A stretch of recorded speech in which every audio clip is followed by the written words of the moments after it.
1997년 6월 13일 금요일 밤, 일본 미에현 다키군 메이와정의 평화로운 시골 마을에서 평생 풀리지 않는 기이한 실종 사건이 발생합니다.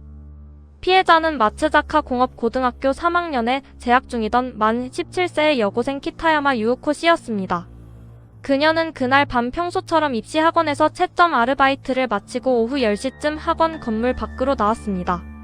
유우코 씨는 자신의 자전거를 타고 친구의 집으로 향했습니다.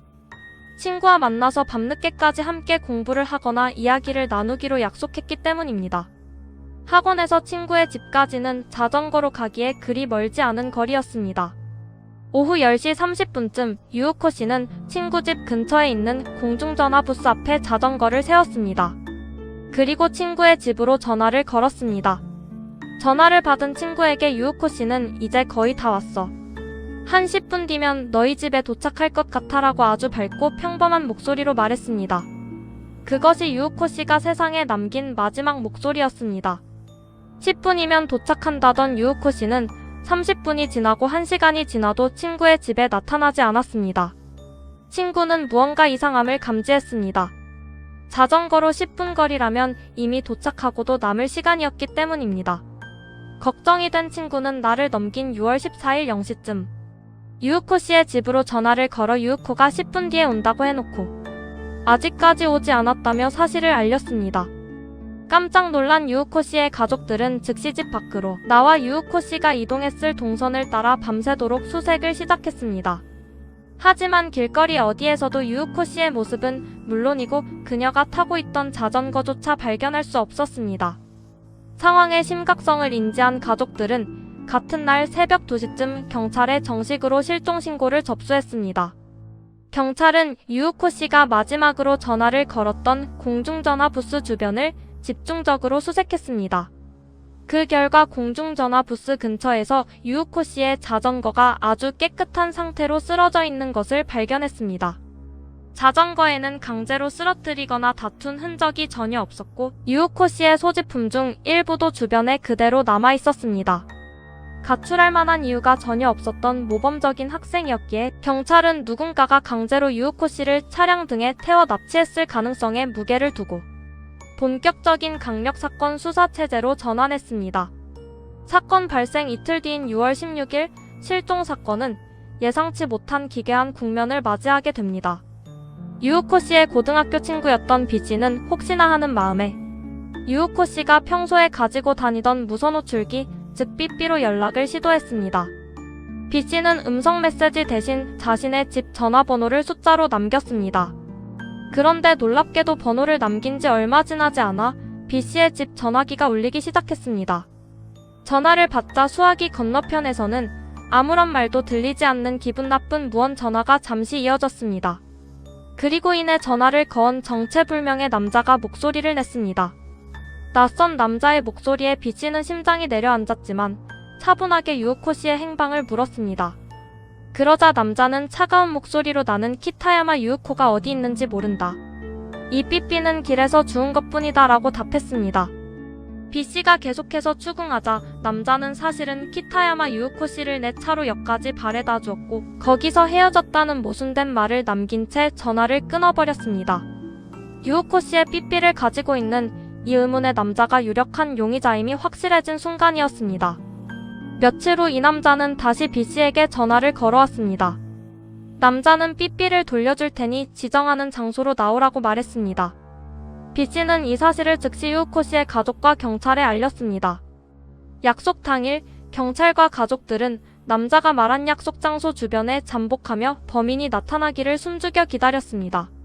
하지만 약속 시간이 지나도 의심스러운 남자는 모습을 드러내지 않았습니다. 대신 경찰이 약속 장소 주변을 정밀 수색한 결과 놀랍게도 풀숲 사이에 유우코 씨의 삐삐만이 덩그러니 떨어져 있는 것을 발견했습니다. 수사기동대와 경찰을 비웃기라도 하듯 범인은 수사망을 교묘히 피해 삐삐만 던져두고 사라진 것입니다. 경찰은 전화를 걸어온 남자의 목소리와 통신 기록을 바탕으로 대대적인 추적 수사를 벌였습니다. 그리고 마침내 미에현 내에 거주하던 30대 남성 T를 유력한 용의자로 특정하는 데 성공했습니다. 용의자 T는 과거에도 자전거를 타고 가던 여성을 차량으로 밀쳐 넘어뜨린 뒤 난폭하게 위협하고 금품을 갈취했던 유사한 수법의 전과를 가지고 있던 인물이었습니다. 경찰은 즉시 용의자 T의 신원을 확보하고 그의 차량과 주변 압수수색을 진행했습니다. 압수수색 결과는 충격적이었습니다. 용의자 T의 차량 내부에서는 아주 결정적인 증거들이 쏟아져 나왔습니다. 차량 안에서 발견된 한자 사전의 속지에는 유우코 씨의 친구인 B 씨의 전화번호가 선명하게 적혀 있었습니다. 조사 결과 이 한자 사전 자체가 실종된 유우코 씨의 소지품인 것으로 밝혀졌습니다. 또한 차량 내부에서는 유우코 씨의 것으로 추정되는 여성용 스카프도 함께 발견되었습니다. 더불어 사건이 발생했던 6월 13일 밤과 그 다음날 새벽 사이에 용의자 T가 평소 동선과 다르게 머나먼 지역까지 이동하며 빈번하게 자동차 주유를 했던 영수증들이 대거 발견되었습니다. 이는 범행 후 시신이나 증거를 유기하기 위해 장거리를 주행했다는 강력한 정황 증거였습니다. 누가 보아도 T가 범인임을 가리키는 증거들이 가득했습니다. 경찰은 T를 연행하여 유우코 씨의 행방과 범행 여부를 강도 높게 추궁했습니다. 하지만 용의자 T는 경찰 조사 내내 단 한마디의 유의미한 진술도 하지 않은 채 철저한 무언으로 일관하거나 자신은 모르는 일이라며 혐의를 전면 부인했습니다. 일본 사법체계상 정황 증거와 소지품만으로는 살인이나 납치 혐의를 완전히 입증하기 어려웠습니다. 무엇보다 가장 결정적인 증거인 유우코 씨의 시신이나 생존 흔적이 어디에서도 발견되지 않았습니다. 결국 강력한 용의자였던 T는 증거 불충분이라는 이유로 처벌을 받지 않고 석방되고 말았습니다.